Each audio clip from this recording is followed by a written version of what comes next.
सावली व पंढरपूर गावाने पुकारले दारूमुक्तीचे रणशिंग. मतदानाद्वारे दारूबंदीचा ऐतिहासिक निर्णय. नमस्कार, सत्य को जानो न्यूजमध्ये आपले स्वागत आहे. देवरी प्रतिनिधी शुभम धुर्वे.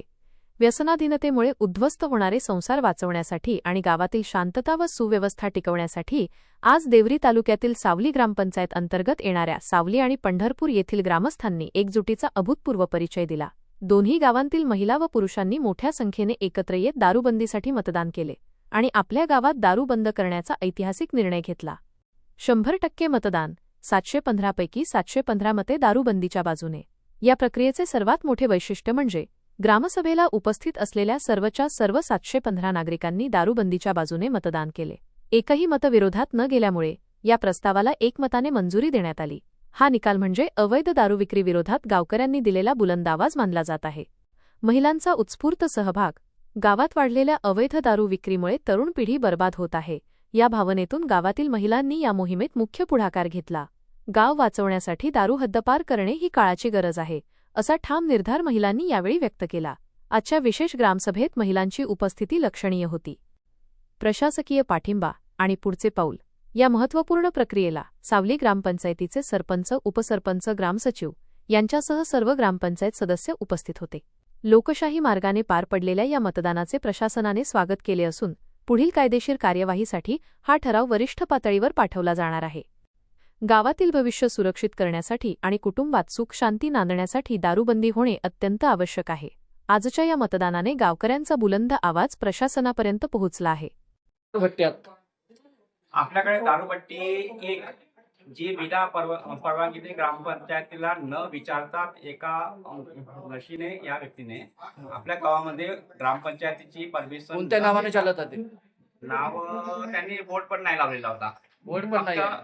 देशी दारू दुकान, चिल्लर देशी दारू दुकान अशा पद्धतीने नाव दिला, परंतु तिने नाव वगैरे काही लिहिलेलं नव्हतं. दुसरं दारू दुकान कोण आहे? दुसरं दारू दुकान म्हणजे शीतल रांडाले यांची सावली बार म्हणून आहे आणि बाकी अवैधवाले आहेत.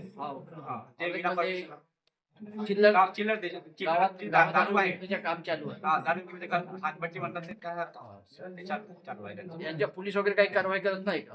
पोलीस आजपर्यंत कारवाई झाली नाही आहे, कारण बऱ्याच दिवसापासून ते हातभट्टीचे काम आहेत आणि यांचे ते लायसन्स काम होता की नाही, म्हणून तुम्हाला हा कार्य करावं लागत आहे. जे ग्रामसभा घेण्यात आली आहे.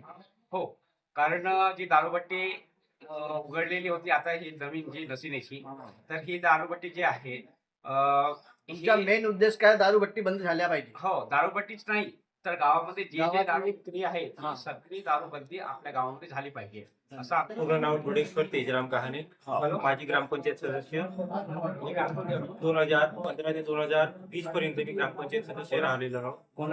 आमच्या गावामध्ये माननीय जिल्हाधिकारी साहेब यांच्या माहितीने आज संपूर्ण दारू विक्रीसाठी ग्रामसभा ठेवलेली आहे. आमच्या गावामध्ये एक अवैध आणि एक बार सावली नावाची होती, जी पंचायत ग्रामपंचायतीची कोणती पूर्व परवानगी न घेता एका आमच्या गावाच्या नावावरती ती ठेवण्यात आलेली होती. आणि एक फक्त लिहून एवढंच की देशी चिल्लर शासन मान्य चिल्लर विक्री देशी दारू असं लिहून जी पट्टी काढण्यात आली होती, तर तिला संपूर्णपणे बंद करण्यासाठी गावच्या महिलांनी आणि ग्रामपंचायत आणि तंटामुक्त यांच्या संपूर्ण सहकार्याने आज ग्रामसभा होती. तर ग्रामसभामध्ये किती टक्के बहुमत असणे आवश्यक आहे? 50% वरती बहुमत असणे हे ग्रामसभेच्या शासनाच्या नियमाप्रमाणे तेवढी संख्या आमच्याकडे आता हल्लीच्या परिस्थितीमध्ये अवेलेबल आहे. हो, धन्यवाद. या निर्णयामुळे संपूर्ण परिसरातून सावली आणि पंढरपूर ग्रामपंचायतीचे भरभरून कौतुक होत आहे. सत्य को जानो न्यूजसाठी प्रतिनिधी शुभम धुर्वे.